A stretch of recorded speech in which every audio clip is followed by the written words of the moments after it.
can benefit the club. The video shows the neophytes, or initiates, kissing a skull, then performing a mock human sacrifice.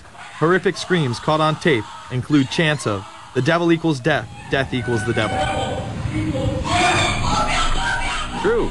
Famous alums include Senators John Kerry and John Chafee, to name two, cabinet secretaries such as Averell Harriman, and 3 presidents, William Taft, George Bush, and George W. Bush, who's been reluctant to talk about Skull and Bones. Does it still exist?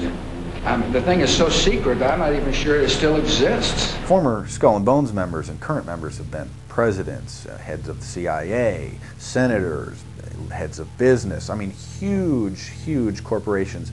These people have the network that brings them to such a position of power that most people could only dream of. Bush would run against his fellow bonesman and distant cousin John Kerry in 2004. You both were members of Skull and Bones, a secret society at Yale. What does that tell us? Not much, because it's a secret. Is there a secret handshake? Is there a secret code? I wish there were something secret I could manifest. 322, a secret number? There are all kinds of secrets, Tim. You were both in Skull and Bones, the secret society. It's so secret we can't talk about it. What does that mean for America? The conspiracy theorists are going to go wild. I'm sure they are. I don't know. I haven't seen the web. Number 322? This is an elaborate, occult, ritualistic entry into this group that they are now a member of for life. This culture of death and the occult continues long after college. Later on in life, these pagan rituals carry on in the redwoods of Sonoma, California. And what is the Bohemian Grove? Well, it's a kind of summer camp for the powerful, an all-male gathering in great secrecy. This group was formed in the late 1800s by artists, industrialists, and politicians. Bohemian attendees worship the owl as their deity. The Aztecs, Mayans, and other natives of Mesoamerica consider the owl a symbol of destruction and death. This is why the opening ritual for the club is the cremation of care. During the ritual, the effigy of a baby is rowed across the water by the Grim Reaper and given to a high priest, who then tosses it on a fiery sacrificial altar of a 40-foot owl god. It is an earth-based ritual in which care is burned away. The conscience is symbolically cast aside so that they may ignore the pain they have inflicted on others for the advancement of their own agendas. With this ceremony called the cremation of care that begins the 2-week encampment where the body of dull care, symbolizing woes and concerns, is burned on an altar in front of a big owl statue. When that ceremony ends, they all start to cheer and yell. You have to ask yourself why it is that somebody would want to do that, let alone these elite people. And if you look at the elite throughout history, many of the people that achieve pinnacles of power are into the occult. They seek a supernatural way to gain power. Why are Christian conservatives such as the Bushes and Newt Gingrich attending the Grove? And I recognize I'm not going to be invited to Renaissance Weekend or that Bohemian deal where Newt, Rush, and Dick all sit in a teepee naked beating on tom-toms. Why does the media barely mention the Grove? Because many of them are in attendance. Late political cartoonist Phil Frank of the San Francisco Chronicle draws a reporter thinking about his loyalties to Bohemian Grove as he takes notes for a story. Stories about what happens in these redwoods are hard to come by. A campground statue reminds Bohemians to keep their mouths shut about the Grove. Many world events have been shaped at the Grove, including the creation of the atomic bomb. Discussions at the Grove in the 1930s helped lead to the development of nuclear power and the atomic bomb. Every Republican president since Calvin Coolidge has been a member, as well as many Democrats, including Jimmy Carter. If you look at the membership lists of the Bohemian Grove and the Council on Foreign Relations, the Bilderberg Group, a lot of the key level people are overlapping and are involved in numerous groups.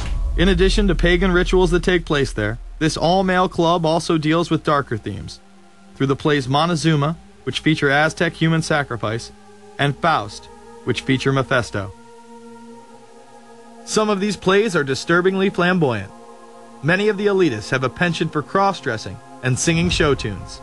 Perhaps that is why much of the all-male staff also happen to be homosexuals. Well, each year, many of them seem to have a stunt or try to come up with a stunt. Last year, in 1980, the popular button was Free the Fortune 500. Bohemian Grove that I attend one time at a time. It is the most faggy goddamn thing you will ever imagine. In 2004, the New York Post reported that gay porn star Chad Savage would be servicing moguls at the Bohemian Grove. In recent years, several politicians have been outed in scandals, including Senator Larry Craig, who tried to solicit sex from an undercover officer in 2007. Even more shocking, it was revealed in 2004 that right-wing blogger James Guckert, who had unprecedented access to the White House during the Iraq War, was actually Jeff Gannon, a madam and male prostitute for MilitaryStuds.com. During his 2 years writing for GOP USA and Talon News, Gannon officially made over 200 appearances at the White House. Oddly enough, over 24 of these visits would take place when there were no scheduled briefings. He failed to check in or out with the Secret Service on many other occasions, coming and going as he pleased. These type of activities are not new to the White House. In 1989, headlines involving callboys in the White House rocked the cover of the Washington Times. The Washington Times reported today that unidentified White House aides in the Carter, Reagan, and Bush administrations now are being investigated for using the services of a callboy ring. The paper reports that 2 of the male prostitutes were given a late-night tour of the White House last year. Hundreds of credit card receipts obtained by the Washington Times confirm that its clients were key officials of the Reagan and Bush administrations, military officers, congressional aides, and U.S. and foreign businessmen with close social ties to Washington's political elite. This ring extended beyond the White House and into Congressman Barney Frank's bedroom.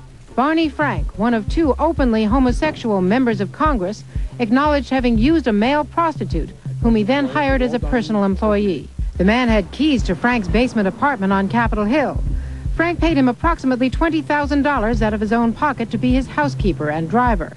But as first reported in today's Washington Times, the man was on probation for sex crimes and a drug conviction, and he ran a prostitution business out of Frank's home.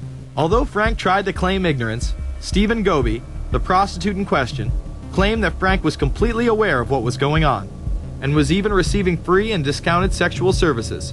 The fix seemed to be in. Frank was threatening members of Congress to remain silent prior to being exposed in this sex ring. Massachusetts Democrat Barney Frank, a homosexual, threatened to expose fellow congressmen he knew to be gay unless they stopped spreading rumors. Questions stopped and Frank walked away with a slap on the wrist. Some members of the Ethics Committee were disgusted. Do we tolerate, do we condone a member of this body who knowingly permits a house of prostitution to be operated out of his residence? You have just heard